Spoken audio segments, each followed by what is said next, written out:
phone me now, wouldn't they?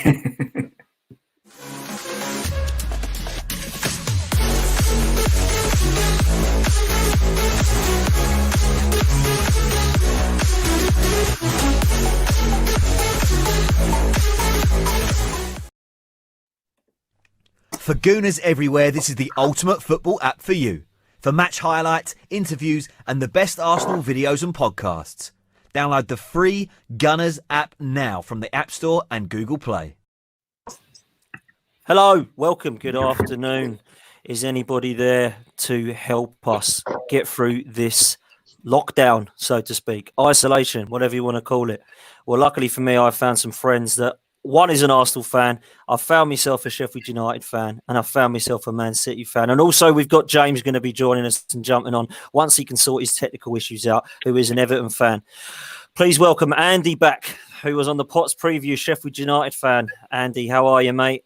I'm good, thanks, Dan. Evening, guys. And also, we have Ray from City Fan TV. Ray, how are you, mate? I'm all right, Potsy. Not doing too bad. Good man. And Claude, as ever, he's back with me as well. We're getting used to this now, Claude. We've been on podcast together a while now, mate. How are you, buddy? You good? I'm okay, mate. How are you? Hope you enjoyed that last night.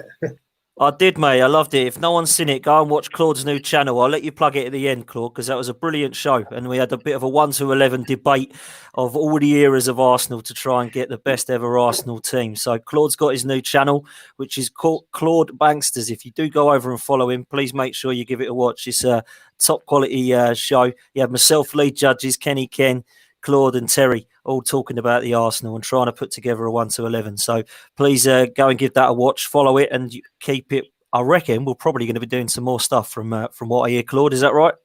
That's right. Yeah, oh, yes, definitely. Definitely on for that, mate. Good stuff. It's going to be very difficult now with no football going on. And I don't know. I mean, I've gone through 2 series of Waterloo Road and and things like that. It's just it's an incredible thing at the moment. It's just you don't know how to explain it. You can't go out. You can't do this. It's horrible. It's not nice. But we have to all stick together on this. And if we all stick together, the more we stick together, and we do it together, the sooner we can get over it. Absolutely. I can't agree more, mate. And this is why I want to try and put content out there for everyone. And I'm more than happy to get everyone else involved, even if whoever you support, it doesn't bother me. Let's all stick together because we're all football fans at the end of the day. Ray, mate, the last time we spoke, you didn't have your green room behind you, mate. And there's some Arsenal fans that I can see behind you, mate. So I like the way that you've done that, mate. You've got it well themed, mate. Well, you haven't worked it out yet because what you can't see in the banner, the City Fan TV banner, there's a City player sliding across the turf on his knees to the Arsenal fans. Oh, here we go. I know that is. Yeah, you know it is. Which is why that's the only problem with the green screen because when you get pictures, they're always right behind you, so you got to move out the way so you can see what's going on. Look at that! There he is. There you go. That nightmare player that we sold to you. Yeah, I know. He was all right for a bit for you guys. He was all right for a bit for us. He was all right for a bit for Spurs. But he's not a long-term player. He isn't, mate. He isn't. No, we all know that. We all do know. Andy, what have you been doing, mate, without sport? Not just football, without sport. I've been told I've got some gardening to do, some cars to wash. Bring back sport immediately. Oh, yeah, absolutely. Forest really does all a favour for the good of the country and my sanity. Absolutely. Boys, we're going to talk about what should happen. Is this season going to end is the question, and that's the name of this podcast. Is this season going to end? Andy, we'll start with you because, to be fair, from a selfish point of view as an Arsenal fan, and I'm sure Claude will probably agree, and maybe even Ray, if the season ended, it wouldn't really affect Man City and Arsenal as much as it would Sheffield United. So let's start with you as a Sheffield United fan. How gutted would you be if this season was cancelled null and void? Great question. last time we spoke, I did say that when August last year started, I'd accepted fourth from bottom. As a newly promoted team with a lot of first division players, fourth from bottom would have suited me down to the ground. But here we are on the brink of something really special. First time in my life, and I've been watching them since about 1970, 71, possibly going over to Europe. So, yeah, be absolutely gutted if it became null and void or even ended as it stands now. Because we've got a game in hand. And that game in hand against Aston Villa could be season defining if that was the only game left to be played. Yeah, listen, this is a massive, massive fixture. That you win that game, you go into the potential Europe place. If Villa win that game, they can get themselves out of relegation. Such an important game, and I think that's a great point. Everyone's talking about Liverpool, everyone's talking about Leeds, and how it's unfair for those two clubs. How unfair is it for teams like Aston Villa and, of course, yourself? Ray, I'll bring you in there because Man City, have had a strange old season, it's fair to say. But you're still in a position that Arsenal fans and obviously Sheffield United fans can only dream of being. So what should happen in your eyes, Ray, with this season, with what's going on? I don't think you can stop the season where we are because of what we just said. It's not fair on Villa. It's not fair on Sheffield United. More so on Villa. I think Sheffield United, if they were offered it, would still say, okay, we're still in the Premier League. That's what we wanted. If you say to Villa, you're getting relegated, there'll be a court case straight away because Villa, I mean, that's worth whatever, 120, 150, 200 million quid. They're not going to let that go. Same way Leeds and West Brom in the Championship. If you say, well, you're not coming up, lads, they're not going to let that go. And the clubs below them, they're going to say, hang on, we had a chance to get into the Premier League.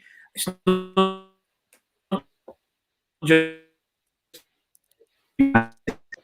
really, really messy. I think there's only two ways to move forward. One is to continue the season whenever that happens, however odd it will be, if it's in 6, 9, 12 months' time, or to null and void it and say expunge it like you've done further down the pyramid. And, is it below the national leagues? Everything's been expunged. Yeah. And it's been unfair on some clubs. There was the ones from Jersey who'd won 27 out of 27, already mathematically promoted. Wow. You got to pick one or two. I don't think you can do the stop. It's just not fair. It's got to be either null and void. And, as sad as you feel for Liverpool or anybody else who's done really well. And, I think it's really unfair that Spurs could get back in the Champions League next season after seriously not deserving it from their performances in the league and the Champions League itself. So either null and void it or continue.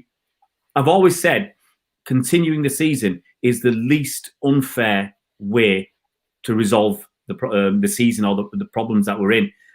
And however much I don't want Liverpool to win it, they deserve to win the title. And I think continuing it is the least unfair. But it seems to be that more and more people are going to the null and void because there's so much more going on in society right now. And when this is all over, can you imagine any Italian footballer wanting to carry on playing football in the short term when already over 10,000 of his country folk have died? Spain got over, I think, 5,000. By the time this is over, you might have 20,000 Italians dead, 10 or 12,000, 15,000 Spanish. Same in France, same in England. Do you really think the footballers want to carry on playing football in the next 6 to 12 months? It's going to be on everybody's mind. Yeah, let's bring up some great points there. Claude, let's bring you in, mate. What is the fairest way to sort this football season or this football situation out? What do you think's got to happen that's the fairest way, Claude? I think the fairest, at the moment, I think the Premier League have done well to give Liverpool every chance and every other team a chance to do what they have to achieve.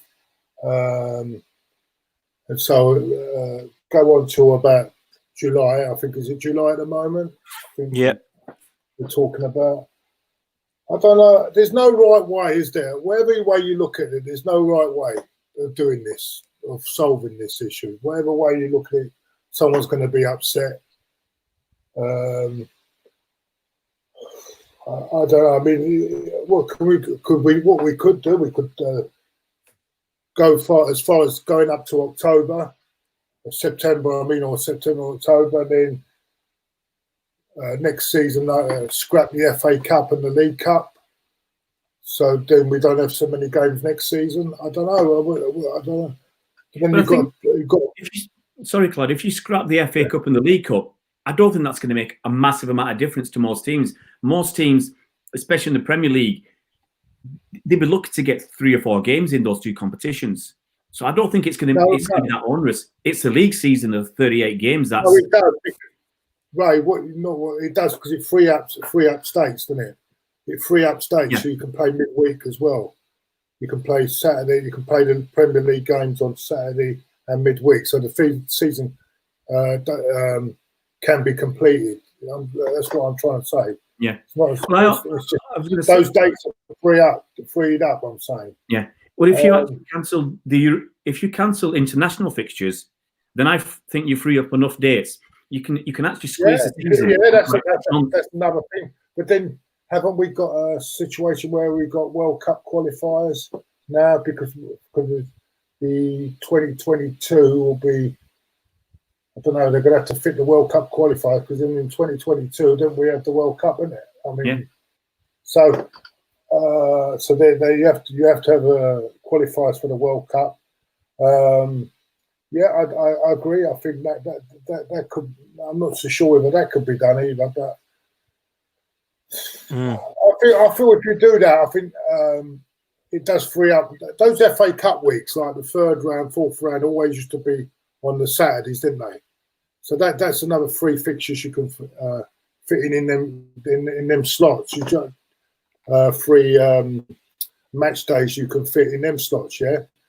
So I think it's the only real solution. Or if we really think this is going to go long, we could go all the way, give this all the way back into next season, and continue with this. Finish this season off next April, or go to next year and finish as if we finish the season. Have a year out, basically, as if we've had a year out, basically. Yeah, and then you can finish that season off.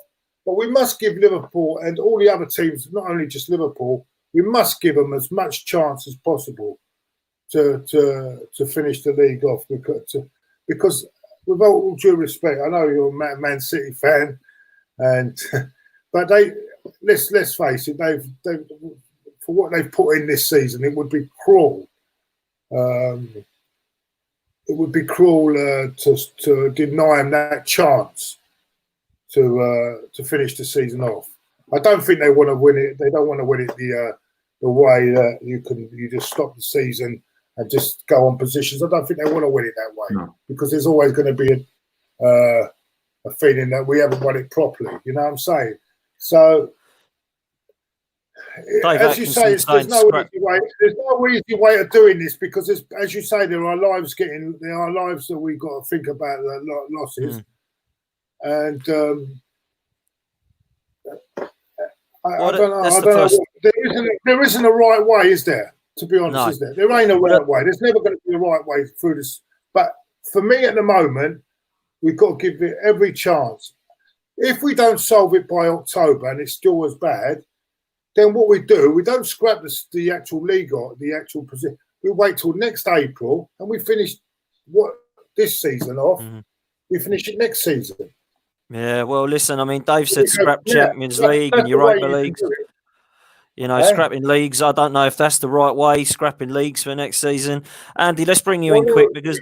With the European, I put a suggestion earlier, which I didn't really think about it, but it's going to cost a lot. It would cost too much money. Is that making the Champions League and Europa League just knockout competitions for one season? But then I was throwing that back in my face when it said the amount of money that would cost. Yeah. It would be enormous. But I don't see any other way we can do this. But then again, if we don't have any football till next May, there won't be any Champions League, will there? So there's going to be lost anyway. So that's what I'm saying. The money's going to be lost whatever way you look at it. Yeah. Whatever way you look at it, money's going to be lost. as far as I'm concerned, I should have said this first, really, before we went into this, but safety comes first. Yeah, I know we're all frustrating about the lack of sport, but sport does come second. Safety comes first from everyone. So it's unfair if we null and void the season, I agree, but it's also unfair if we put other people at risk. So I think the null and void stuff has to come before putting people at risk. But Andy, if it is a null and void season, what happens to these teams? We can't start promoting teams. We can't give Liverpool the league. We can't, say, oh, Sheffield United, as much as you'd like it, we'll give them Europe because they were there. So it's a real tough one, isn't it, if we do go null and void for next season's qualifications for teams? It is a tough one, but there's also next year's Euros, which should have been this year. There's all that lot to fit in as well. Talking about World Cup 2022, we still haven't got Euros 2020. That's got to be done, right. Which then will impact on the qualifying for 22 World Cup. So it's massive. And as you say, the financial implication, some clubs might go to wall. There are also teams now that have got a lot of loan players. Those players, are they going to go back to parent clubs? As Ray said, there's people that are losing family members, and some players just going to walk away. There's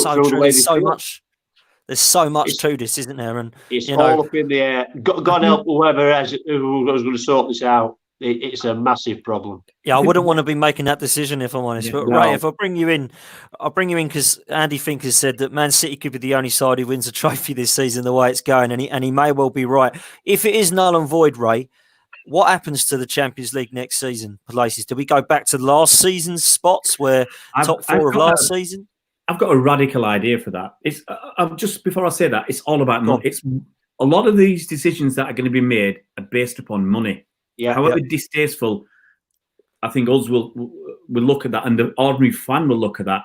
The clubs are just primarily, almost everyone is thinking about money. Yeah, but Ray, can I just interrupt you on that? Ray, sorry, Ray, can I interrupt you on that? I know you're saying it's all about money, right? But it's all very well, all us people who haven't got a pot to piss in, right? Saying, no, it's all about money. Yeah, but these people who own businesses, not just football fans, people that own businesses, they've worked hard all their lives to be in that position, right? Spot on, they mate. could go straight into depression. If they lose their business, they go straight to depression. Do we want that as well? So it's all about. I know what people say. You should put lives before money, but it's not as simple as that. I agree.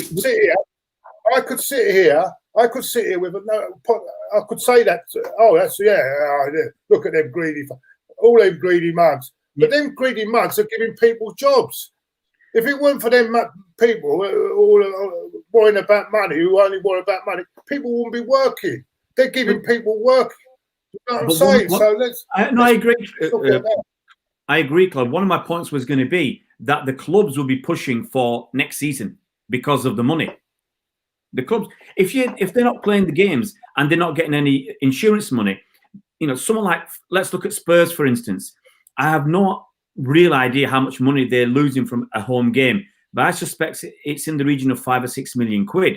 Now, do you think Spurs or anybody else would say, well, we don't want, we want to, if we could start again in January, that's an option, but let's just finish this season and have the 4 or 5 home games in a year's time. They've lost the whole season's worth of money. So it will be pushed by the money people and the clubs because, as Claude has said, we might not think it's right, but they've got to live, they've got to survive, and they've got to, obviously give the jobs to all the people that work at all those football clubs. Now, I'm actually just forgotten your question, Potsy. That's all right, mate. Sorry to interrupt, mate. My point was that people keep going on about, it's more about people are more worried about their money and all this. And that's my point. My point is, it's not as simple as that. You know what I'm saying? That was my point. I'm not disputing that. And that's why I say there's no real right way of doing this. Someone's going to be hurt on this, whether you like it or not. Yeah, you're right. Yeah. You're right, mate. You are right.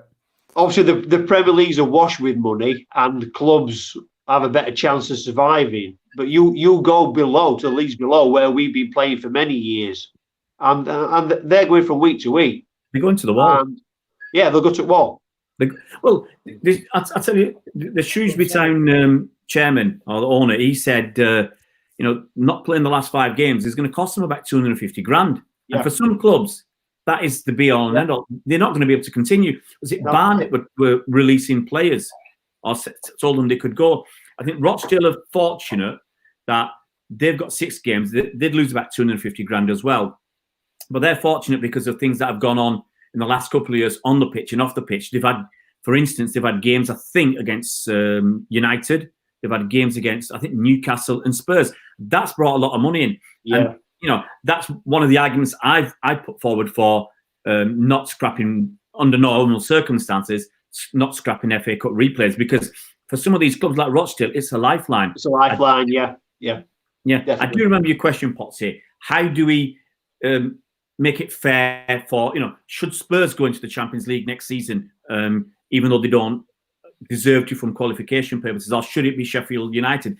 There is something you can do, is say, right, let's be realistic. Who could have got the Champions League spots this season, okay, against who would get them if we null and voided the season? Have a mini tournament to, there might be, let's say you throw Chelsea in. Chelsea would say it's still not fair. Chelsea would say, well, we're 4th. We're miles clear. It's not fair. So, but that's just another option to say, right, Sheffield United, Man United, Chelsea, and one other club go into a tournament. One of you, with 3 games, 2 semi-finals and a final. One of you goes into the Champions League. That's one way, but nothing that anybody will come up with is going to be fair. No, it's so true. Sorry to interrupt you, Ray. I went a bit, sorry. I misunderstood what you were saying. Sorry, I do apologise. It's all right. No, it's all good. And I think that, listen, Claude's right. Whatever way we do this, somebody is going to lose out. It's never going to be fair. And I would not want to be that person making that decision. Boys, we are going to talk about if the season is null and void now. We're going to imagine that it is. Andy, I'll come to you first because you've probably going to be the happiest on this podcast. I know Ray will be all right because they've won the League Cup, but you boys have had an unbelievable season and you've taking the season by storm as your first season. Just sum up what's been going on with you Sheffield United boys this season, because you must be in heaven, surely. It's obviously for us, it's been a journey. It's been a continuation of what Wilder did in the first division, then in the Championship. But not many people thought it would continue in the Premier League, but it has. And it's amazing. It's been worth all the dark days that we've had.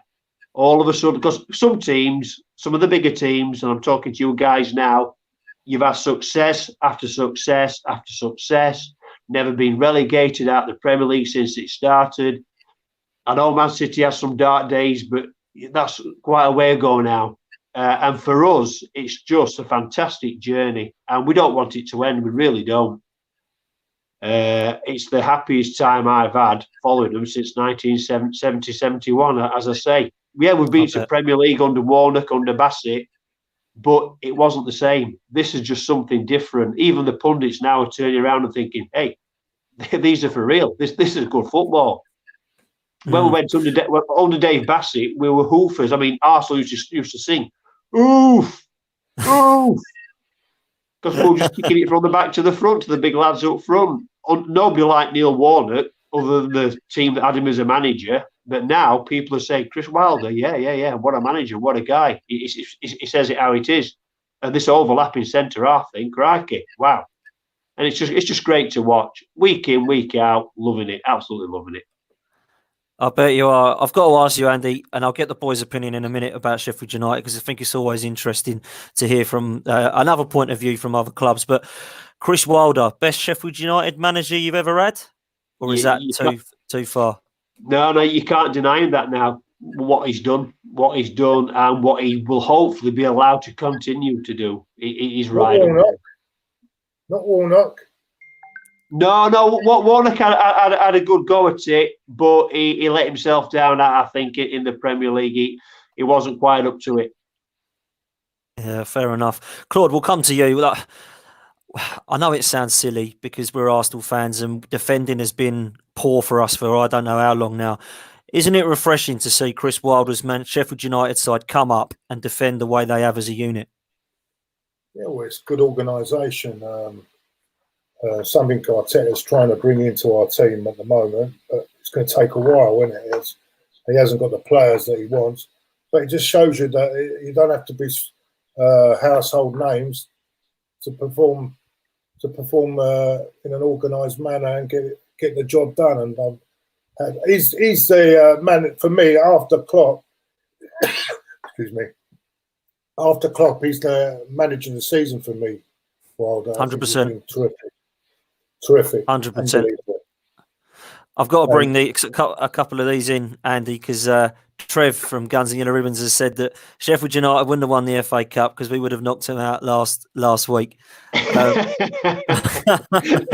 that's something we'll never know now.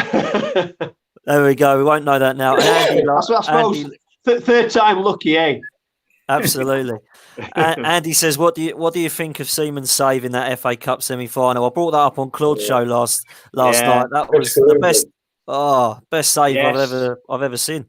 I was there. Obviously, he's a local lad. He's from outskirts of Rotherham anyway, and he saved the best save of his career for that game. And then it was almost his last game for Arsenal. He played another 3 or 4 games, and that was his career finished. And it was Gordon Banks-esque, wasn't it? It was. That's how good it was. It was sensational. It was amazing. It was unfortunately for us. It was almost as good as the referee taking Michael Tong out on the halfway line, letting you go down and score. Not bitter. You're not bitter. Not bitter. Trev says that Wilder is manager of the season before Klopp. Ray, would you say that's a good point? Or yeah,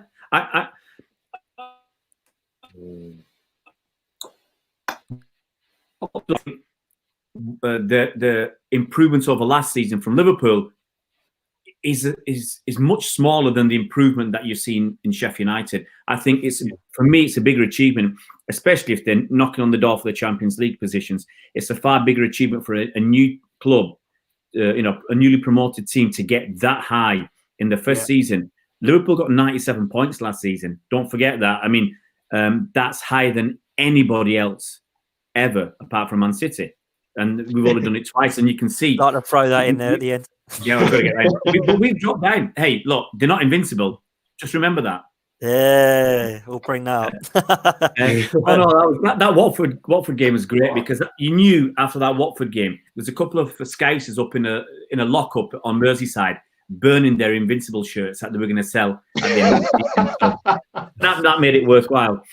No, seriously, I think Sheffield United, I think they've done a lot better with what they had, with the money they had, and where they came from, than Liverpool to make a step up from 97 points to maybe 107. I think that's a huge step up from Sheffield United. And Liverpool have lost everything else. They're in none of the other cups. So what they've achieved in the league is fantastic. But on the other hand, I'd say it's only the league. But I think Sheffield United, Chris Wilder, there's no comparison for me. Yeah, I tend to agree. I said Chris Wilder right from the start, but I think with what Klopp has done, which has been brilliant with Liverpool, he probably will get it. Ray, just staying with you quickly because I know that you're a side to Man City that do spend money, and I don't mean that in a horrible way because it's just the fact that you do spend a lot of money. But Chris Wilder's proved that it isn't all about players splashing the cash. He's got that team together and he's coached it and he's coached them, and I think that's where he deserves a lot of credit there because he hasn't got these superstars and he's turned them into an attractive side to watch that are picking up points now. Absolutely can't argue with that. It's the defense. I absolutely love it. I mean, probably the second best or tightest defense in the league. Yeah. Was it 25 goals? Liverpool are letting 21, so 25 goals from Sheffield United. It is quite remarkable. They're a bit short on scoring goals themselves. Yeah, that's our problem. But I think whenever you've got a tight defence, you've always got a chance, of doing well. And yeah, I don't think. I mean, Andy will know if anybody's cost more than what, 5 or 6 million quid. I can't think straight away of anybody's cost a lot of money for Sheffield United. There wasn't until this season, Ray, when we did splash out 22 million and a 20 million on a couple of strikers. But as you say, even so, that's not enough in this day and age. That's why we're not scoring. We're not scoring enough goals. Yeah. But no one has put more than 2 goals past us all season. No one's turned us over. Wow, that's impressive. Andy, I mean, if you had to pick a couple of players, I'll ask you for your player of the season in a moment, but who do you think, if the season was to end now, what players deserve a mention? Ollie Norwood. I think I mentioned him in your previous show before we played you down at your place. He was one to look for, without a doubt. Our long goalkeeper, Dean Henderson, and the whole of the defence, as you say, it's just the whole unit, really. People say Fleck as well. Yeah, I know you like Fleck. You can't knock him at all. Again, it was a free signing from Coventry City. You know, it's crazy. It's crazy. The centre halves, both of them were from Brentford, and Brentford fans said you're welcome to them. They're rubbish. Unbelievable. Basham has played well. Can we have some more of your rubbish, please? Basham, I've been impressed with Basham. Yeah, Basham, he's just an all-rounder. And again, Blackpool, he came from Blackpool. It's nuts, it really is. Like I said, Wilder's just doing such a top job. He really is. Who was your player of the season, Andy, if you had to pick one? Well, because you have to count the strikers out, either Dean Henderson or I still keep saying Oliver Norwood. I just think he's quality. He makes them tick, and we miss him if he's not playing. Great stuff. Mate, listen, Sheffield United, from an Arsenal point of view, I have respected them this season, and I don't think there's any neutral fan that doesn't, because I think what Chris Wilder's done is magnificent. We're going to move on to Man City, and then me and Claude are going to finish off and try and not depress everyone with Arsenal. Ray, we'll come to you with Man City, because as I said at the start, it has been a strange season for you, but you have still won the League Cup and are second in the league. So sum up your season, mate. What's it been like as a Man City fan for the season so far? It's been a strange one. I mean, we've really gone over the top, so to speak. It's like we worked so hard at the end of last season. I had to win those 14 games, and I think mentally it's taken a lot out of the players. Some of them, I think it's just taken it out mentally, and on others, they've just let their standards drop. Losing Vincent Kompany, I think losing him as a defender was bad enough, but I think the leadership, dressing room, showed. You know, he's been the captain for about 8 years or something. You know, and it's not just on the pitch; it's what he does off the pitch as well. And I think he could galvanise the team, even if he wasn't on the pitch. He could get the players playing, and he was. I think some of the players said he was a little bit of a like a headmaster figure to them as well. You know, being in charge of fines and whatever. So losing him, I think that hurt us more than we actually thought. Not replacing him in terms of as a defender, I thought we should have been all right with having Laporte, Otamendi and Stones, who'd done all right the previous 2 seasons, Otamendi and Stones. But losing Laporte hurt us. Shoving Fernandinho into centre back, that hurt us, because Rodri, I think, is going to be a really good player. I mean, you know, the reports when we got him, I think Garcia, the Spanish coach, said he's going to be better than Busquets. We don't know where his limit's going to be, and I thought I'm really looking forward to him. But for me, he slows the game down for us. And so losing Fernandinho there, that was a big blow. And it's just all over the pitch, where I don't think we've been firing. Obviously, Leroy Sané being injured, Sterling being pretty below average since about September, October, in my book. He's been below average and getting worse. And other players not hitting the heights of last season, in terms of like Bernardo Silva, who was our player of the season last season. And he's just average. Kevin De Bruyne, having him back, that's made a difference. But even so, I don't think he's as good as he should be at this season. Obviously, the injury and everything else, it takes its toll. Mendy coming back. I mean, we've been, to be honest, if you look at it, we've been a bit of a mess individually. But the system, I think it's a system as well. The system that we play under Pep has got us through to where we are. I mean, last season and the season before, we were playing people like Delford, Zinchenko at left back, and they're certainly not left backs. And we were playing people out of position, but we could get by, I think, because of the system. And players we've got in. I mean, the way I talk, I mean, we should be fighting against relegation. The way I'm having a go at the problems we've had, but the players we've got in have not been good enough. For the last 2 summers, we did it with Mahrez, even though he's a great player.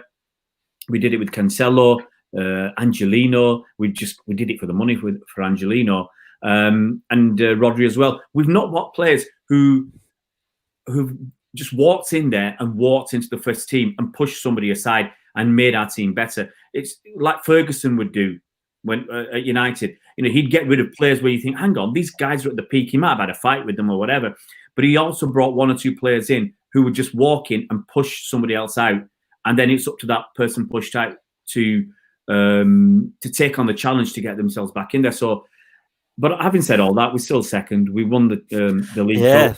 You know, quarterfinals of the FA Cup. Looked like we could do Madrid in the Champions League. So when you look at it, you say, well, actually, for all your perceived problems that the fans think we've got, we've done all right. So so what we're doing complaining about it? Yeah, but we like to complain, mate. We're football fans. That's what we always want more. We always want more. There we go. We have a couple of questions, Ray. One of them's from a good friend of mine, Trev from Guns and Yellow Ribbons. Only one question for a Man City fan: are they still doing the 2-for-1 beers offer before games in the stadium? I've not seen that. I've certainly not seen that. It might be 2 fans for 1 beer. I don't know. Or if you bring somebody in, you get free beer. I mean, they changed the catering this season. They used to have. I've got to throw this in. I mean, it's of no consequence. They used to have this. They used to call it a sack of chips, and it was about that big, a sack of chips for £5.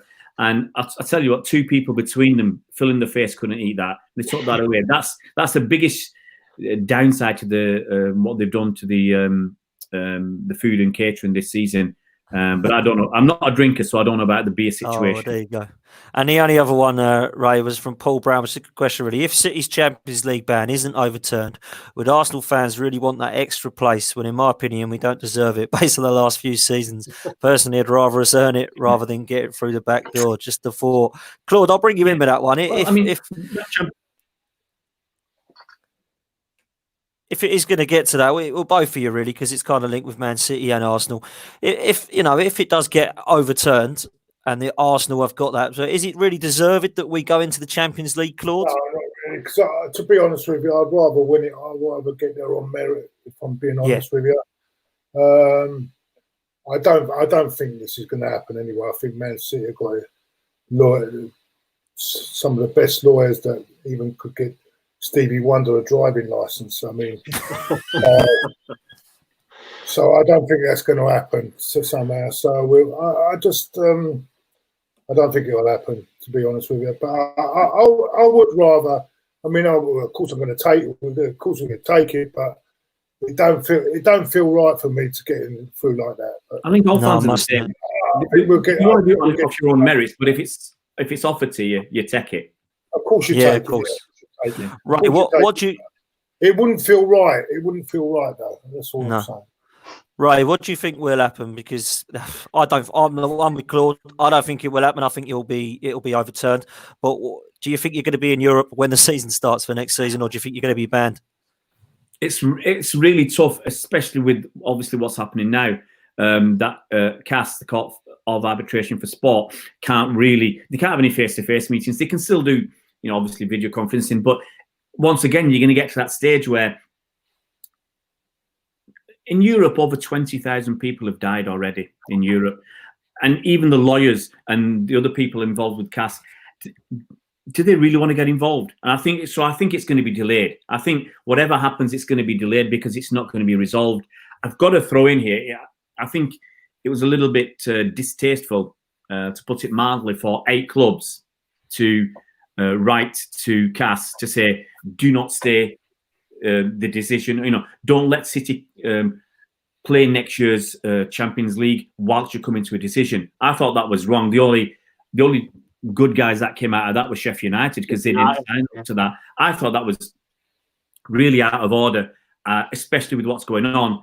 And especially when, on top of all that, it actually comes out that the clubs have no right and no say to do that, and they just be ignored because legally they haven't got a leg to stand on to do that. It was the only time they could do anything was if City said to CAS, whilst you're making a decision, please suspend our expulsion from the Champions League. Then interested parties could actually come and say something. That's when the clubs should have said, this is what, this is our opinion, we don't want them to play. But to actually preempt that when you've got no legal right to do so, I think that's low, dirty and underhand from the clubs.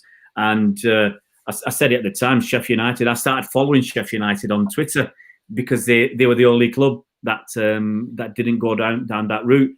What I think will happen, honestly, I don't know. I've said it before. I don't believe there's many clubs out there that don't do anything to bend the rules in their favour. Yeah, I don't think anybody's out there doing that. And I speak as an ex-accountant and a tax advisor, so everybody is looking for, what if the rules are there, and I can use those rules to my advantage. People do it as long as it's not illegal and you're doing something wrong or immoral. People do it, and it always happens. We talk about tapping up. You're not allowed to do that. We know it goes on, and it always will do. So that's my standpoint. That City could have done something wrong. I can't prove it one way or the other. And I've had a look. I talked to people who know a lot more than me about the financial side of things. And we still don't know. It's really hard. It's a tough one to say, yes, we've done something or no, we haven't.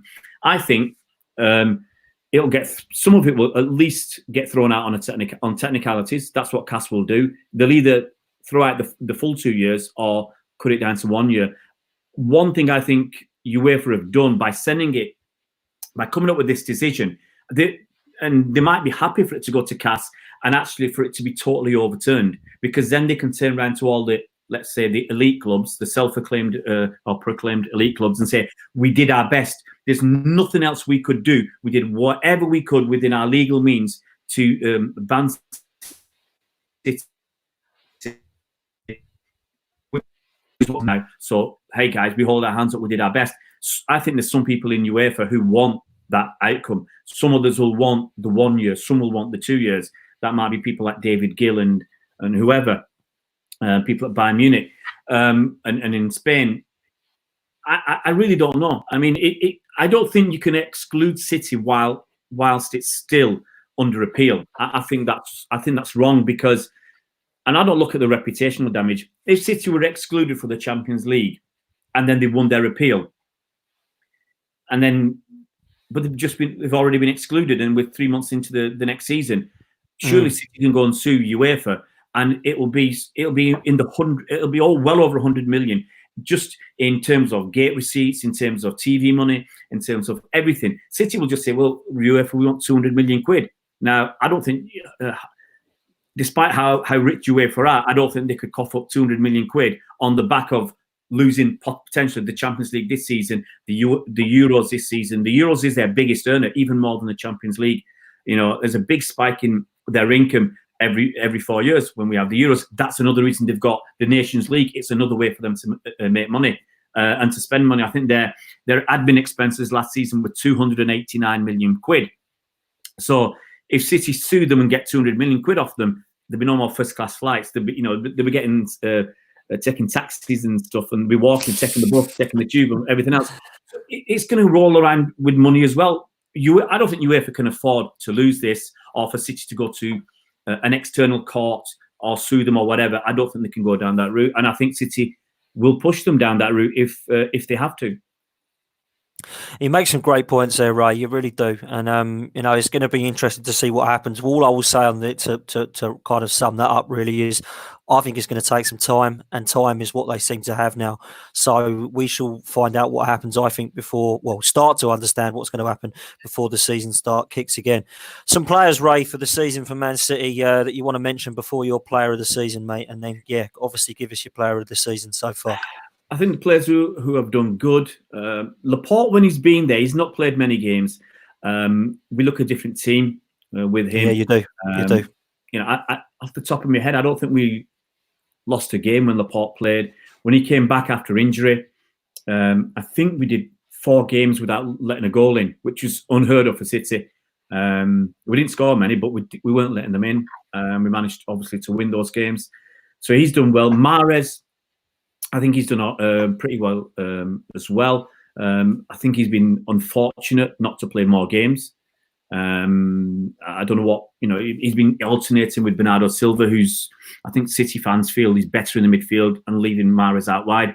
Sterling's fallen off a cliff. Back in August, early September, before the first international break, he was being talked of in terms of being one of the top 3 or 4 players in the world. Getting maybe not to the Messi or Ronaldo level, but he was the next man under them. And suddenly now, he wouldn't even figure in the top 5 best players in City this season. Edison's gone off the boil. I mean, it's been up and down. Edison's gone off the boil. Walker's, I think, done better than last season. Fernandinho's been a revelation in defence, which is a shame because the guy's 34 years old and he doesn't play centre-back, and it makes you worry about Otamendi and Stones if Fernandinho's first choice above them. I've liked Garcia when he's played a couple of times. David Silva's on his way out. Aguero's not the same as he was. And there's only one main player I think I haven't mentioned, and that's Kevin De Bruyne. And I think most fans, if not 95% of them, would say KDB has been our player of the season quite comfortably. Yeah, I would have to agree with that. I think KDB is the one player that I think would walk into any side in the world, maybe. That's how good I rate the guy. I think he's absolutely exceptional. When we come back from this short break or short video clip, we're going to be talking about Arsenal.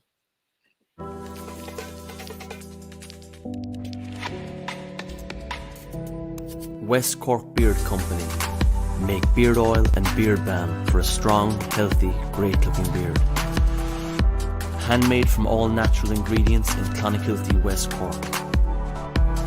Check out their YouTube channel for beard care tips and advice, or catch them online at westcorkbeardcompany.ie.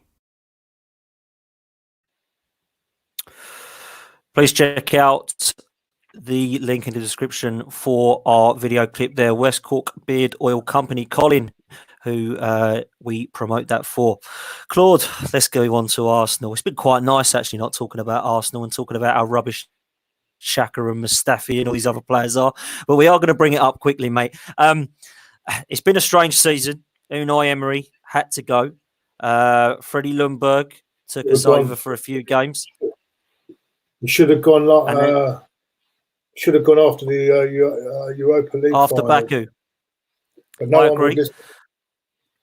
I agree. I think he should have. However, he didn't. He went back into it, and then we had, unfortunately, the time had to come where we got Mikel Arteta, which I was quite sort of undecided about, but I stuck with it. I was quite impressed with the press conference. I was quite impressed with some of the. Oh, I like that, Ray. Look at that. Ray David's a big David Seaman's just come up behind him. Look at that. City legend. City legend. So we had Arteta. It's been a strange season, but we are unbeaten in 2020, and that really is probably the only positive so far because the performances still haven't been there. Claude, in a few sentences, mate, sum up Arsenal's season so far. Well, it's one of these seasons where you want to forget, isn't it, really, to be honest with you? But there is a little bit of an improvement. I wouldn't go as far as saying there's been a major improvement that a lot of Arsenal fans are saying that under Arteta. I think he needs time. I've got to admit, I have to say, I wanted a more experienced guy. I was impressed with his press conference. The thing is, I think he needs to do a bit of a clear out in the summer. We all know that, don't we? Yep. We know that, and he needs to get the players that he wants. But then I will probably judge him come December. But we don't even know if the season's going to even start next season. So it's hard to say. You know what I'm saying? Yep. It's just it's not been a good. It's a total write-off this season, really, and it was a write-off. And the minute we allowed Emery to stay on, I think we the damage was done, because if we'd have started had a pre-season with a new manager, we might be in a much better position now, further ahead, further advanced than what we are. But we wasted it, and we kept a guy that was completely out of his depth for me in the Premier. He was out of his depth. He didn't really communicate with the players. He had a language problem. It's not his fault, but I think he just couldn't pick the language up quick enough for me, and it confused the players. And in the end, they really stopped playing for him, and that was not good. Mm. Andy, you played obviously against us. Well, it seems like forever ago now, but in terms of games ago, it wasn't that many. And we also had you in the FA Cup. What did you make of Arsenal when you played against us this season twice? Because the Arsenal of old, you probably would have been a bit more scared of. Is it fair to say? Oh, you're on mute, mate. You're on mute. Might want to unmute. Unmute yourself first. That's it. Is that it? There we go. That's the one, mate. That's the one. Yeah. Yep. It froze ages ago. Sorry about that. Yeah, I can hear all what you're saying, but it seems to have frozen on my phone for some strange reason. Yeah, definitely. Yeah, you have been a thorn in our side for far too many years. The Kanu incident, and was it Overmars on the FA Cup game, and the throw-in that shouldn't have been, and the goal that was, and then they took it to a replay. Yeah, and people said, well, that replay should have took place at Bramall Lane, not down at Highbury. But again, no sour grapes, just like the save from Seaman, no sour grapes. So, yeah, it's been nice to pick up 4 points and obviously knock you out of the next round of the Cup. But you do always another victory, to be fair. But we've won one, we've drawn one, so the writing's on the wall, isn't it? Well, if it does actually start again, then it's up for grabs. But you're much better second time round than you were when you came to Bramall Lane. It was nice to catch you with an off manager on an off day. Yeah, I think Arteta has proved things. And Ray, when you were last on with me, obviously Arteta was still your number 2. And you weren't sure about the appointment, Ray. I remember you saying, I'm not sure about Arteta. I don't quite know if he's the right man for Arsenal. What have you made, or have you watched much of Arsenal with Arteta in charge? I've only watched bits and pieces with Arteta, but obviously not losing any games, since the new year in 2020. That it's got to be worth something. So I think he's got the unit playing better than they were under the previous manager. I think there's more confidence there. There's more solidity. There's still a long way to go, and I think it could be a wonderful match. It could be Arteta could be developing as a manager, as Arsenal develop as a team again, as a club, and get back to where you guys feel you rightfully belong, back in that top 4 at least, and then moving on to challenging. But I remember speaking to Robbie, who thought it was a quick fix. That was before the game against City down at your place this season. And I said it's going to take years. I think it's going to take years to get. Yes, you want to be challenging. Yes, and that's the stature of the club, that you should be challenging, not just for top 4, but for the title. But I think where Liverpool and City have been, I think Arsenal to challenge within 1 or 2 seasons, I think that's going to be really difficult, because Liverpool are setting records now that I thought would never. I never anticipated anybody getting 100 points again once City had done it, unless it was City. And I would not have expected in 2 seasons Liverpool look like they're going to smash that record and winning 19 league games on the bounce, and almost going invincible, and all that stuff. So I think it's going to take him time. I think you've got to, at some point, give him time. Someone's come up and said it. Trev said it's negative. Yeah. It's not meant to be negative. It's going to take time. You can't just do it overnight. And I would just look at some of the players Liverpool got. I mean, when they got I'm trying to remember his name, Robertson from at Hull. Yeah, Wijnaldum from Newcastle. You know, they've had some really good recruitment. Klopp's been brilliant for Liverpool for his recruitment, and that's what we need. But you also got to give those players time, and Gomez as well. You got to give players time. So whoever Arteta does bring in, whenever he brings them in, you've got to give them time. You get on their backs, and that could be the end of the play. You can finish somebody's confidence. I mean, sadly, these days some players are so brittle that you could shatter their confidence. We had it at City. We had Stefan Savic, defender, and he lost his confidence, and he ended up leaving. And now people would be, chopping the right arm off of Stefan Savic in our defence. So I think you've got to give Arteta time to either make it or break it, and you've got to give whoever he brings in time as well. I think whenever the next season is, I think you should be looking to at least challenge again for the top 4 before looking to move on from there within the next 1 or 2 seasons to actually be challenging for the title. Yeah, I think that's very realistic. Claude, this side, or this squad, should I say, this Arsenal squad, is bang average in certain areas of the side. I think most people would probably admit that. Does Arteta deserve time now to be changing this side? Because I think the fans have got to get behind him. He does deserve time, but there's 1 or 2 things he has done, even though dropping Martinelli that I wasn't pleased with after being player of the month, and then suddenly he's not in the side and what. Some strange decisions going on. I don't know what he's trying to do there, but I still, he does need time. I think we've got to give it. But as I said, we don't even know when this season. We don't even know whether we're going to start football again. The way things are going. When is the cut-off point for this?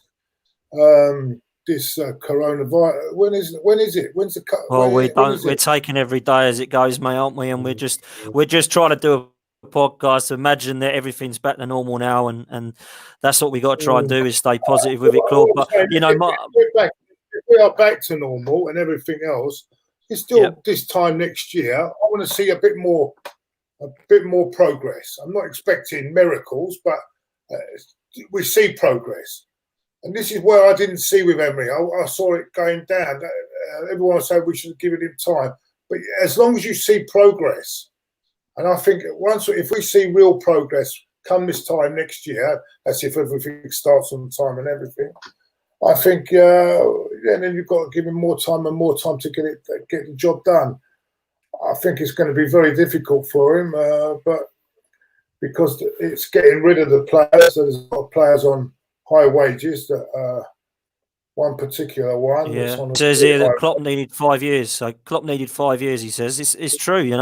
This team is not good at the moment, and it does need some transformation. With Klopp, you could see the progress. Yes, there was progress. What I'm trying to say, you've got to see that progress. There's no good hoping that far. If you don't see the progress, then you've got to make decisions, because we could be waiting 5 years and it could even get worse. So what I'm trying to say is, as long as you see progress and it's going in the right direction, yes, I agree. Then you've got to carry it on. But I didn't. That's what I didn't see with Emery. I saw it getting worse. Yeah, I agree. I saw it getting worse, and even players taking the mickey out of him, and that's not. That's not the way to go. So no. That's my fair enough. That's like, for me, that's a culture and attitude problem as well within the players, but that's another topic completely. Claude, I'm going to mention a couple of players for Arsenal and try and keep it a little bit positive, because for me there are some positives in the squad. Aubameyang for his. Is that your mum in the chat? That is my mum. That is my mum. Lovely seeing my boy. Look at that, because I can't see her for weeks and weeks now. I haven't seen my mum, bless her. So she gets to see me on a podcast before she can come and visit me, bless, because of this COVID-19. I miss my mother. She's no longer with it, and they're the most important people in your life, my friend. Oh, I totally agree. That's the one person. That's the one person that you can 100% trust in, because there we go. One person that does, that does love you. Right. There you go. Cheers, Claude. No, and thank you for bringing it up, and thank you for watching, Mum. Love you lots. Players, Arsenal players. Aubameyang, 100% for his goals. I think Leno deserves a mention. I know Claude has said to me a couple of times he's not 100% on him. Bukayo Saka. Exactly. That was my next one. I was actually a couple of youngsters, which is Bukayo Saka, Martinelli, and Guendouzi have been good. It's not his role, but he's done the job. He's not complained. He's not like other players that complained about their position, playing in that position. He's done a great job. And to be honest, we haven't missed Tierney, and I don't think we've missed him. So, no. Although I think he can play further forward, I think he's better suited going playing further forward. But I think he's done a brilliant job. That's my pick. I think Leno's done well as well. And without Aubameyang's goals, we would have been. Without Aubameyang's goal, I don't think. I think we'd be struggling. I think we'd be in the bottom five. Well, we would. I think statistically, it said we'd be 17th without Aubameyang, which is worrying. A great question has come in actually about Aubameyang, Claude, which I will ask you. Ty Duncan has said, question, if it hasn't been discussed already, should we sell Aubameyang in the summer if he doesn't sign a new contract? Claude. Sorry, go again. Sorry, I didn't hear it. Sorry. That's all right, mate. Should we sell Aubameyang in the summer if he doesn't sign a new contract at Arsenal? Should he go in the summer? This is if the season does continue. It's another difficult situation because what it is, what do we get for him? And how much with what we get for him, what can we replace him with? I don't think we can replace him. So my question, my answer... We have Martinelli is good, but he's not quite there yet. And Eddie Nketiah, to me, I like it, but he needs another loan out. I think still needs another loan out. So I'm not sure if maybe a 1 year extension. Try and get in a 1 year extension. Try and get in the middle of it. A 1 year extension on his deal, because I think we ain't going to, especially with the money situation. I don't think we're going to get much for him. Well, I agree. And listen, I personally, and this might not be a popular opinion for Arsenal fans, but I would rather keep him and let his contract run down for another year than sell him for 60 million or whatever it be, because I don't think we can replace him for 60 million. And I don't think we can attract the players if we're out of Europe. So I would rather let him go for nothing and let him decide where he wants to go. Yeah, if it be another rival, then unfortunately it does. But I would rather let him run down his contract, be with us for another year, get another 30 goals a season and give us a chance of getting top four, because I believe we've got a better chance of getting top four with Aubameyang than without him. So I'd rather keep him. There's an option you've not considered, Dan. Yeah. Go on, Andy. Why? Feel free to send him on loan to Bramall Lane, because we do need a goal scorer. Clearly, you're right on paid wages. Yeah. You know what? But you know what gets me about this, Dan? I heard Rail go on. Oh, we won't let anyone go under 2 years. And what we are? What situation? He's are we a liar. in? He's a liar. That bloke. He's a liar. That bloke. I tell you. Everyone is going on Cronky. I think it's the people underneath him that are doing more damage than anything. This should never have got to 1 year. Do you know what is?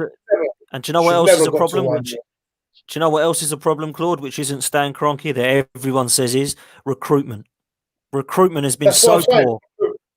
Who's in charge of recruitment? Right? Exactly. It's the board. And this is what I mean. I'm totally with you, mate. But everyone wants to point the finger at Kroenke. Yes, Kroenke, you know. 84-year-old men and 84 and an 85-year-old men on the board who have lost touch with football. One is in the horse racing. You know, the other one couldn't care. You know, it's all, we haven't got a foot. Look, this is what I'm saying. Look at Man City.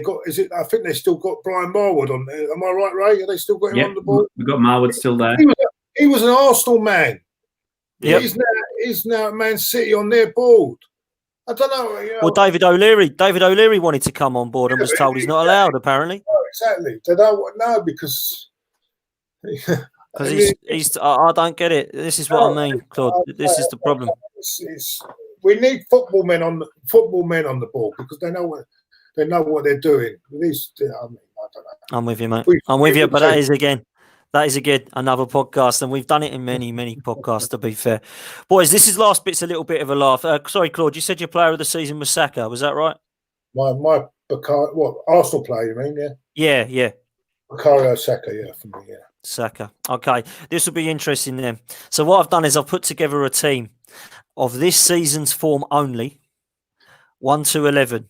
And I'm going to read them out to you and we're going to discuss them and see if you agree or disagree. So goalkeepers' choices, we have Leno, Henderson or Ederson. I have gone for Dean Henderson. Does anyone disagree with Dean Henderson? Got 4 of us, I think, yeah, all 4. All 4 agree with Dean Henderson. Yeah. Andy, a quick question for you on Dean Henderson. Is he going to be England's new number 1? He's right up there, isn't he? He's really pushing now. He deserves a chance. He deserves a chance, just as we deserve a chance to have him again next season on loan. Yeah, yeah, please. Fair enough. It won't be long before he's taking De Gea's place at Man United. I agree. Yeah, well, what he's saying is he will not go back to sit on the bench and be De Gea's number 2. So if Man United want to stick with De Gea, great stuff. That means he will stay with us for another year. That'd be a bonus for Sheffield United. It would definitely be a bonus.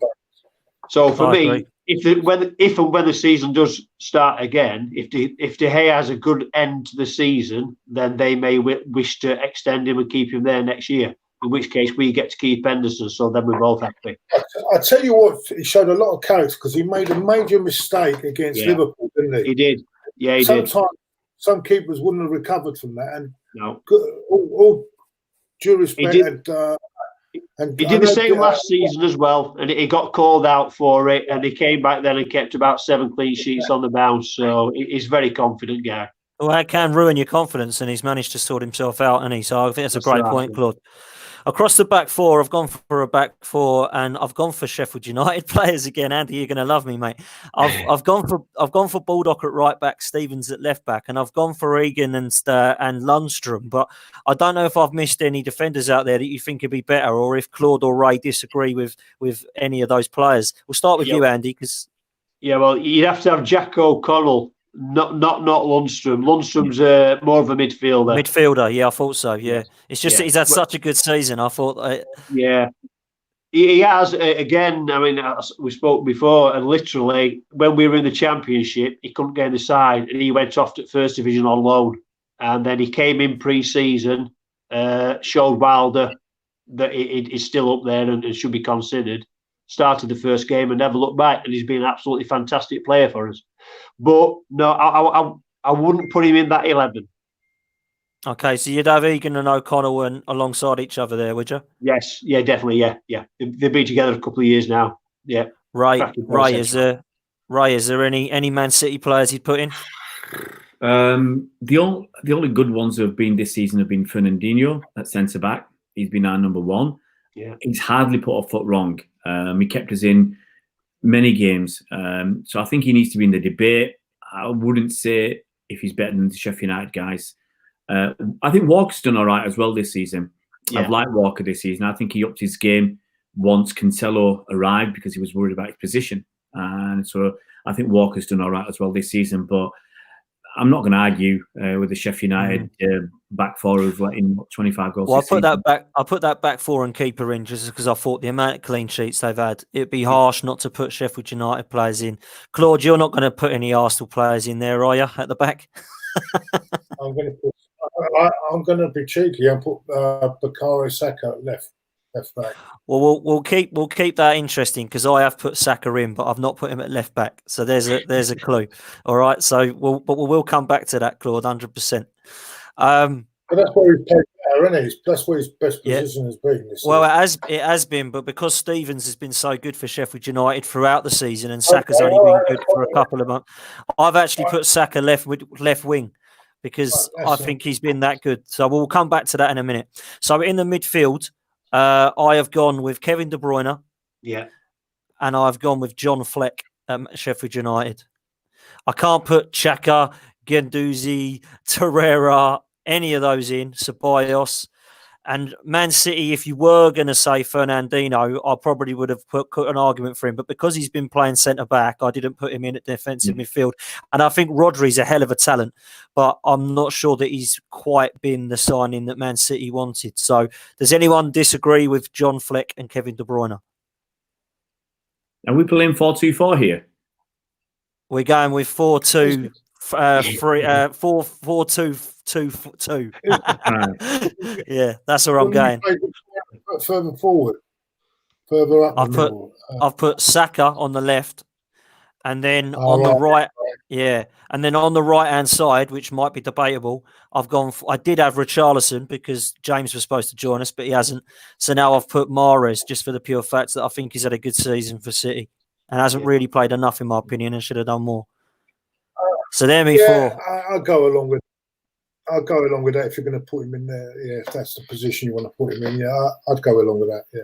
Well, listen, I think Saka has been fantastic and deserves a mention. I think he's probably been Arsenal's only positive, or one of the only positives this season. So with the amount of assists he's got at left back, he's got 11, and only Trent Alexander-Arnold's beat him from a defender's point of view.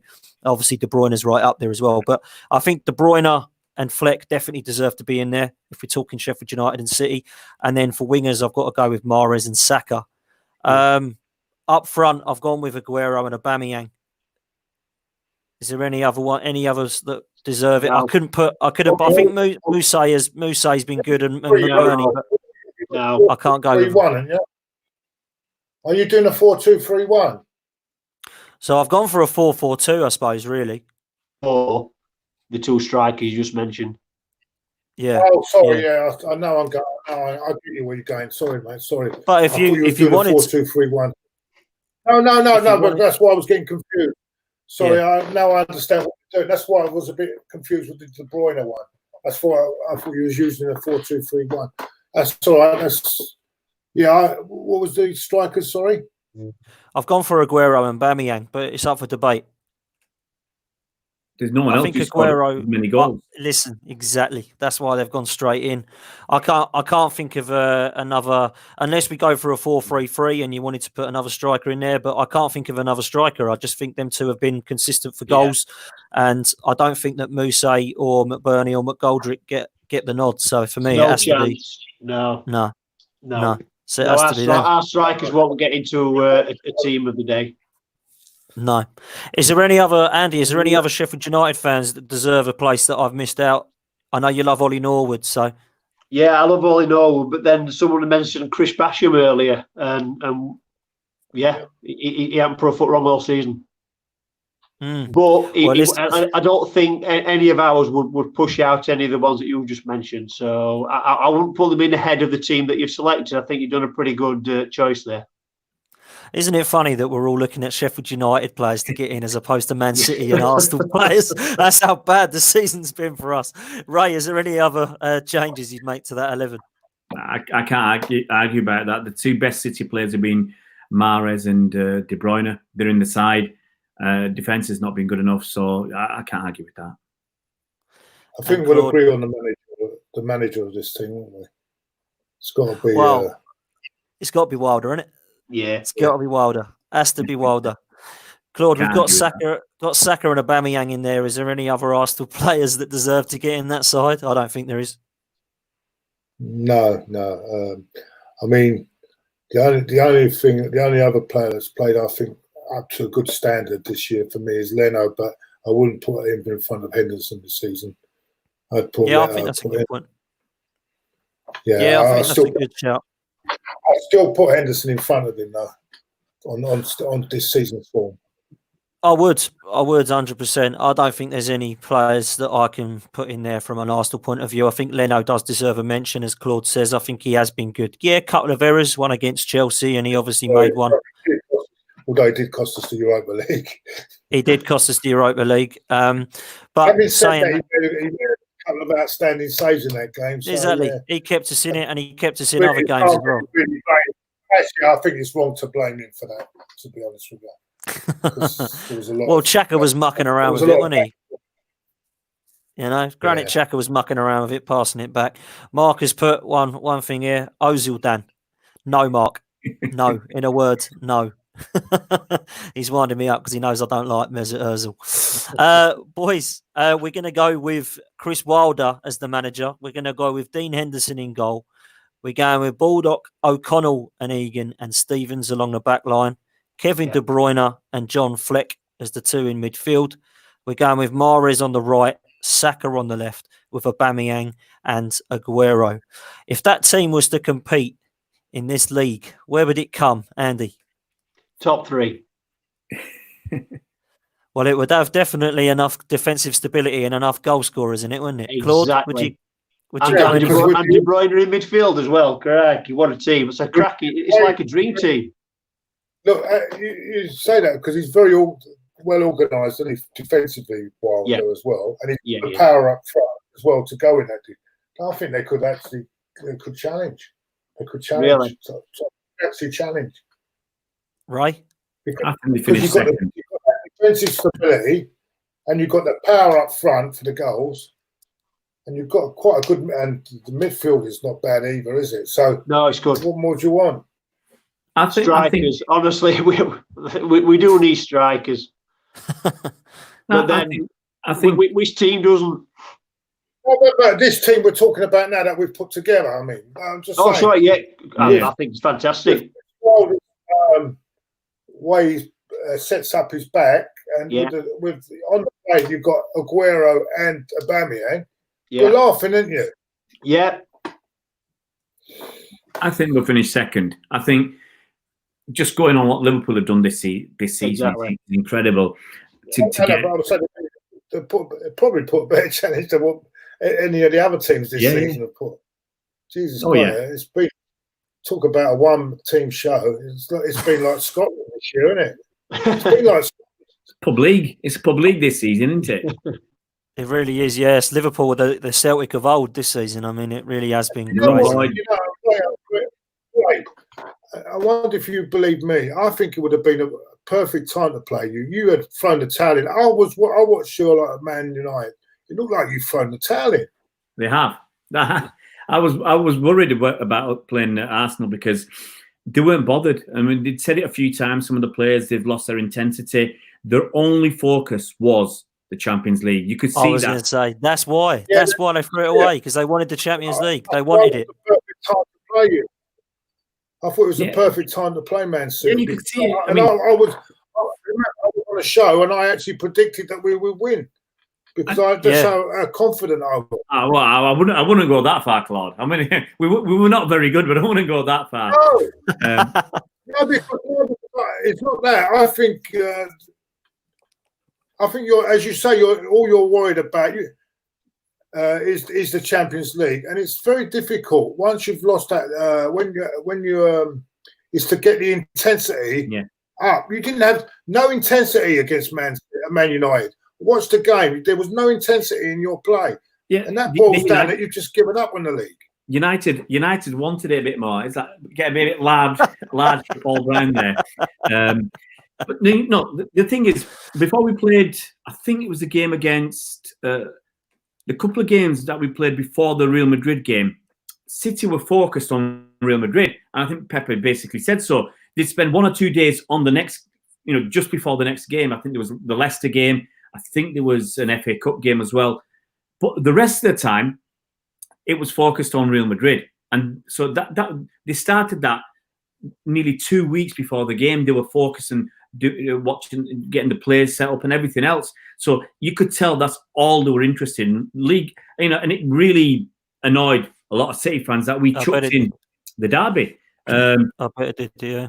Yeah, we let the derby go just to focus on the Champions League. It's like, even though he's been here for nearly 4 years, he still doesn't get it. We needed to win the derby.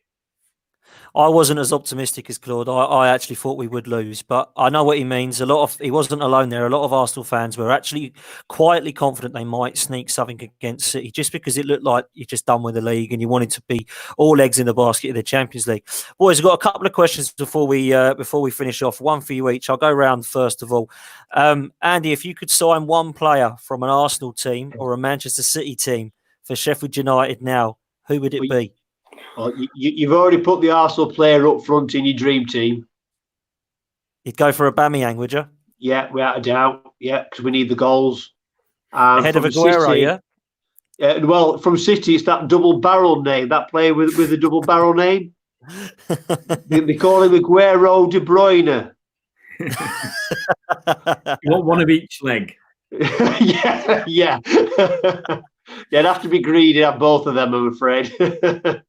If you could only pick one out of Aubameyang and De Bruyne, who would you pick for Sheffield Okay, United? well, our midfield's not bad, and as good as De Bruyne is, I'd still want the firepower up front because we are lacking. So I'll go for Aguero. You go for Aguero. Fair enough. Claude, if you could have one player from Sheffield United or Man City in the Arsenal side, who would you have? I'd have. It's got to be Kevin De Bruyne because when he's on fire, he's unplayable, mate. Unplayable. Top player. Yeah. I can't believe I can't believe what happened to him at Chelsea. I can't believe that he went and Man City have picked up on a fantastic player. Fantastic player. I agree. Well, that was Jose, wasn't it? Mo Salah, Kevin De Bruyne, Lukaku, Mata. He got rid of them all. Crazy. Anyway, that's another story. So Kevin De Bruyne, Claude, I'm going to 100% agree with you. He is my favourite player in the Premier League at the moment. That is not an Arsenal player, so has to be Kevin De Bruyne for me. Ray, who would you go for? Look, we need a centre back, desperately. So I can't look past. Mustafi. I can't look past Mustafi. Pep would get him in, make him world class again. I'll take any of the two Sheffield United centre backs. Any of the two. Wow. Yeah, fair one. Johnny Egan, he plays centre back, doesn't it? Yeah. It shows how far Sheffield United have come, doesn't it? When Man City say they'll take one of our players. I always said John Egan because I think when we played you guys at Manchester, I got a selfie with him, so I'll say John Egan. Well done, you. We couldn't sell our defenders in a car boot sale, mate. So I don't know. That's where you bought them, isn't it? That's where you bought them. Car boot sale. Yeah, I'll tell you, we have got some absolute. Do you know what's funny, right? Claude, you'll know this. Last night, mate, when me and you were picking the 1 to 11 and we picked Tony Adams and Sol Campbell, I reckon they'd probably both get into our team now and they're both in their 40s. Do you know what I mean? It's scary, mate. Yeah, it's scary. It is scary. And the other question is, boys, we'll go around again quick. The other question is, boys, if you had one signing to make in a transfer window in the summer, who would you like to see realistically? So you can't say Messi or Ronaldo. Who would you like to see your side sign? We'll go with you first, Ray, because you've got all the money in Man City, boys.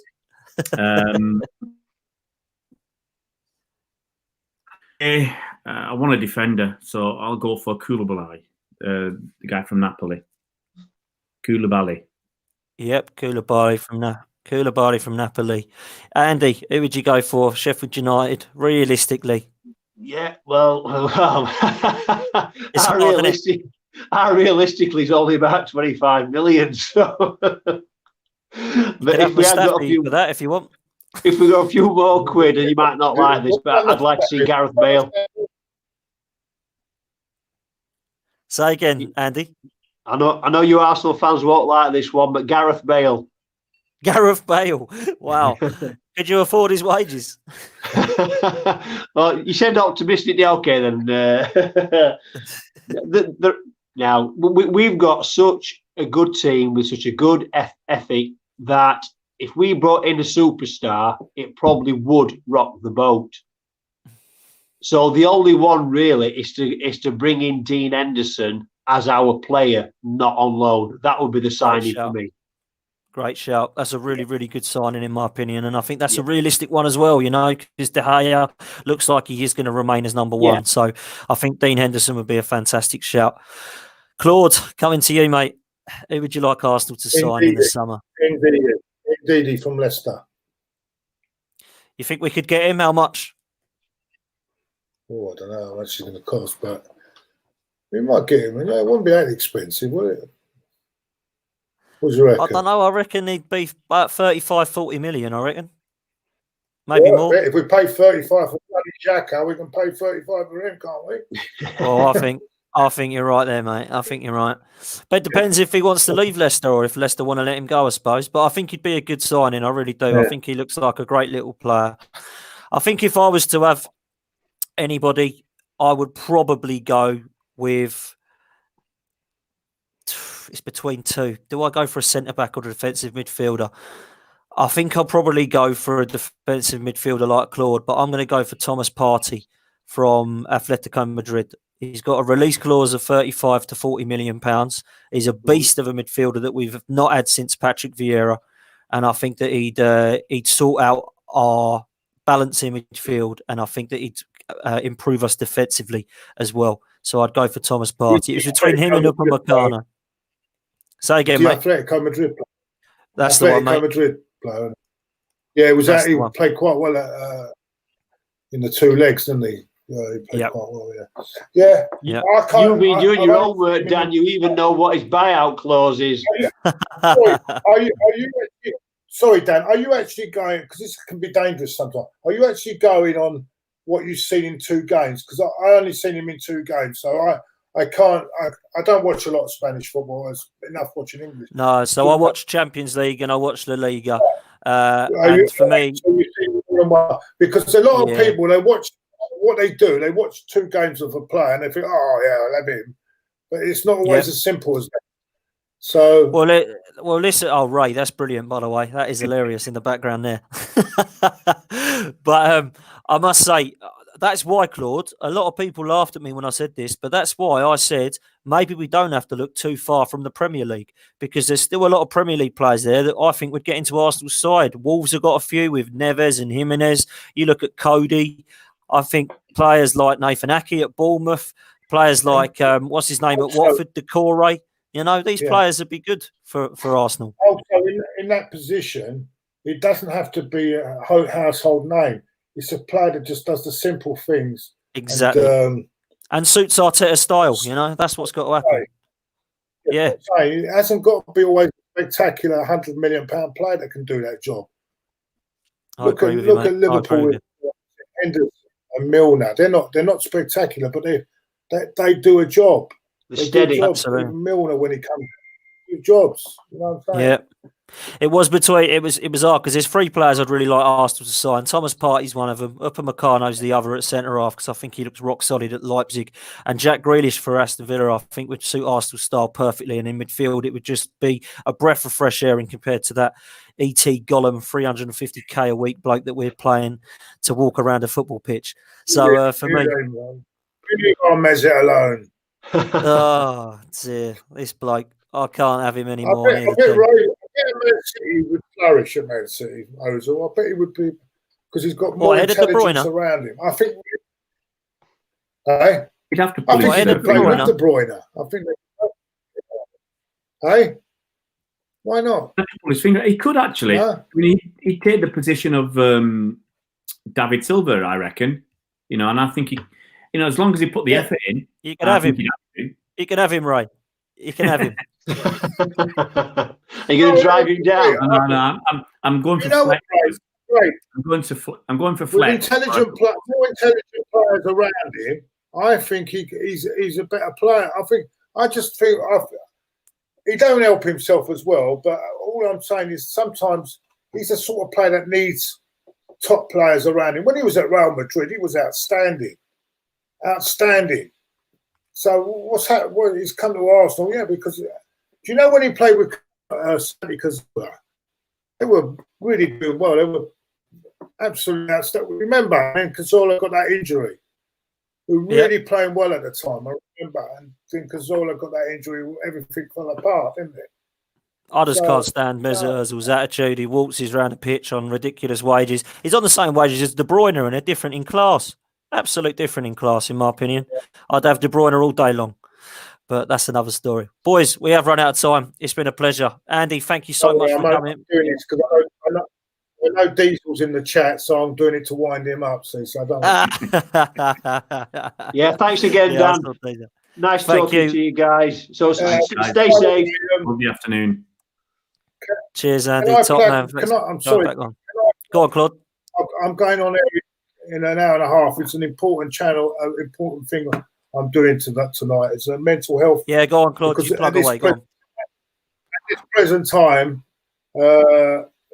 it's a very important thing about mental health. It's quite important at this time because we're stuck indoors. Some of us alone need support, and we've got Alex Da Silva from Happy as Larry's group coming on at 7 o'clock tonight on Claude and the Bansters to talk. So if you want to tune in, anyone wants to tune in, you're welcome to tune in and put your thoughts across. Because I know this is not an easy time for people that suffer from depression. Because it's not an easy time at all. Because me myself, I find it difficult because I'm stuck here in this one room place at the moment, and I don't have my family are no longer with me, and I find it difficult. And I know there are other people out there as well. So please tune in if you can. Yeah. Thanks. What's Sorry, the channel called, Claude? Claude, what's the channel called? Claude and the Bansters. It's Claude and the Bansters. It's on YouTube. Claude and the Bansters. That channel is it was good. It was Gooner Cool TV, but it's now changed. And so tune in tonight. And if you need to put anything to it, we will put the questions to him. Okay. Thanks. Sorry to take your time, Dan. I just. No, mate. Right? I was going to let you plug it anyway, mate, because I knew it from last night going on with you that you had a show tonight. So please go and support Claude. Please go and subscribe to Claude's new channel. It's great stuff. Really good show last night as well. If you haven't seen it on a 1 to 11 of Arsenal, but please join in at 7 o'clock tonight for some talk on mental health. 7 o'clock this evening. So that all sounds good to me and everyone else in the chat. Ray, thank you for coming back on, mate. Always a pleasure. Lovely. Really appreciate it, mate. How can people follow your content, mate?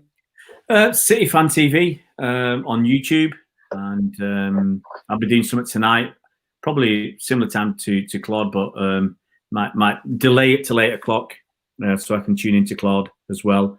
So normally do a live stream every day because there's nothing else to do at the moment. You can follow me on Twitter. It's Ray. I'm trying to remember now. Ray City Fan TV 1. So that's on Twitter. At Ray City Fan TV 1. Go and follow Ray and any Man City fans. Please go and follow his content. Yeah. We met on YouTube, didn't we?